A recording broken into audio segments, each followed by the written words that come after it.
I checked into the old hotel on a chilly evening in the year 2000. The dimly lit lobby exuded an air of faded grandeur, with worn carpets and antique furniture that seemed frozen in time. It was the kind of place that had seen its fair share of secrets and whispered tales.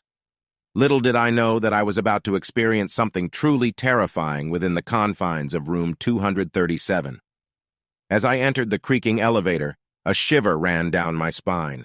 The lift moved sluggishly, its ancient machinery groaning with each floor it ascended. The hotel's eerie silence felt oppressive, as if the walls were holding their breath, concealing something sinister. Reaching the second floor, I made my way down a long corridor lined with faded wallpaper and flickering lights. The air was thick with a musty scent, mingled with an indescribable sense of foreboding. Goosebumps prickled my skin as I approached room 237. With a trembling hand, I inserted the brass key into the lock and turned it. The door creaked open, revealing a room frozen in time. Heavy drapes covered the windows, shutting out the last remnants of daylight. The only source of illumination came from a flickering lamp, casting eerie shadows across the worn-out furniture. Dust danced in the air, adding to the otherworldly ambience. A chill ran down my spine as I stepped inside, a strange hollowness filling the room. The silence was deafening, broken only by the distant sound of a clock's pendulum. As I explored the room, I couldn't shake the feeling of being watched, as if unseen eyes followed my every move. Suddenly, a gust of wind extinguished the lamp, plunging the room into complete darkness. Panic set in as I fumbled for my phone, desperately searching for its feeble glow to light my way. The room seemed to come alive with sinister whispers and eerie laughter echoing from the shadows.